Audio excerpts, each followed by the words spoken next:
సింహాచలం చందనోత్సవ ఘటనపై ప్రభుత్వాన్ని ఏకిపారేశారు వైఎస్ఆర్సీపీ నేతలు. అడుగడుగునా ప్రభుత్వ నిర్లక్ష్యమే కనిపించిందని మండిపడ్డారు. నాసిరక నిర్మాణం చేపట్టి భక్తుల మరణాలకు కారణమయ్యారని ఆగ్రహం వ్యక్తం చేశారు. స్వామివారి నిజరూప దర్శనానికి వచ్చి ప్రాణాలు పోగొట్టుకున్న వారివి ముమ్మాటికి ప్రభుత్వ హత్యలేనని నిప్పులు చెరిగారు. ఈ ఫలాని రోజు సింహాచల దేవస్థానం చంద్రోత్సవ కార్యక్రమం జరుగుతుందని తెలిసి 3 నెలల నుంచే ప్రణాళికాబద్ధంగా అన్ని కార్యక్రమాలు చేసుంటే ఈరోజు ఈ పరిస్థితి జరిగేది కాదు. ఇది కేవలం రాష్ట్ర ప్రభుత్వం ఒక నిర్లక్ష్యం వల్ల, రాష్ట్ర ప్రభుత్వం భక్తుల పట్ల నిర్లక్ష్య భావంతో వాళ్ళకి సకల ఏర్పాట్లు చేయటంలో లోపం వల్ల ఈ కార్యక్రమం జరిగిందని చెప్పి మేము భావిస్తున్నాం.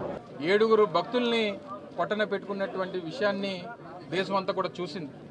కేవలం ప్రభుత్వం తాలూకా నిర్లక్ష్యం, ప్రభుత్వం తాలూకా చేతకానితనం, ఇంతమంది భక్తులు వస్తారని చెప్పి తెలిసి చేయాల్సినటువంటి ఏర్పాట్లు సపోర్టింగ్ లేదు, క్యూరింగ్ అవ్వలేదు, నాణ్యత లేనటువంటి గోడలు కట్టి ఆ గోడ పక్కనే మీరు తీసుకుని వచ్చి క్యూ లైన్లో పెడితే గోడ కూలిపోయి 7 చనిపోతే ఎవరు తీసుకొచ్చిస్తారు ఆ కుటుంబాలకి? ఒక వర్షానికే కూలిపోయిందంటే ఎంత నాణ్యత లేకుండా కట్టడం జరిగింది. దీనికి బాధ్యులు ఎవరు?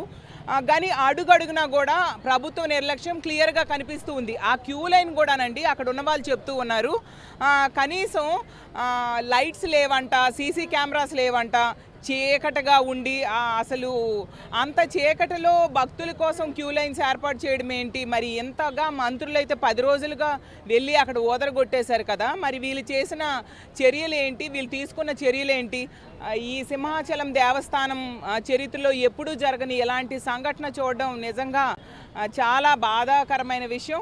చంద్రోత్సవానికి చంద్రబాబు గారు వస్తారు, పవన్ కళ్యాణ్ గారు వస్తారు, విఐపీలు వస్తారని చెప్పని అడావుడిగా నాసు రకంతో ఒక గోడ నిర్మించారంట. అది 4 రోజుల్లో గోడ నిర్మించారంట. దానివల్ల ఈరోజు భక్తులు చనిపోవాల్సిన పరిస్థితి. అంటే లక్షలాది మంది భక్తులు వచ్చేటప్పుడు కనీసం నిర్మాణాలు చేపట్టే దాంట్లో క్వాలిటీ కానీ టైం కానీ చూసుకోవాల్సిన పని లేదా? వీళ్ళు చంద్రోత్సవం మీటింగుల్లో చేసేది ఏంటంటే రివ్యూ మీటింగ్ ఒకసారి జరిగింది.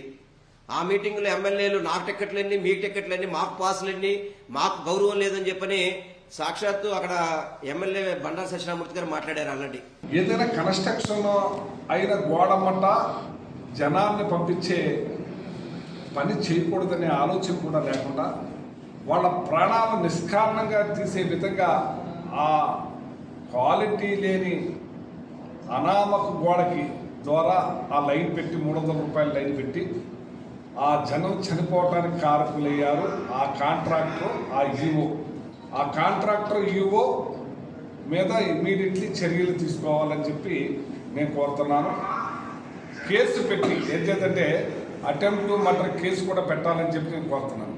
ఎవరైతే ఈ అక్రమాలు, దేవుడి పేరుతో అన్యాయాలు, అక్రమాలు చేస్తూ దేవుడు రాజకీయాలకు ఉపయోగించుకోవటానికి ప్రయత్నం చేస్తారో అది ఆ దేవుడే మెచ్చడంటానికి ఈ చంద్రబాబు నాయుడు గారు ఎప్పుడు అడుగు పెట్టినా, ఈరోజే కాదు, ఆయన ఎప్పుడు అడుగు పెట్టినా సరే ఇటువంటి సంఘటనలు కోకొల్లలుగా జరుగుతూనే ఉన్నాయి. నిర్భీతిగా 40 గుళ్ళు కూలగొట్టేశారు. అయినా కూడా బీజేపీ అతను చాలా గొప్ప నాయకుడు అనుకుంటూ అతనితో స్నేహం చేస్తూ ఉన్నారు.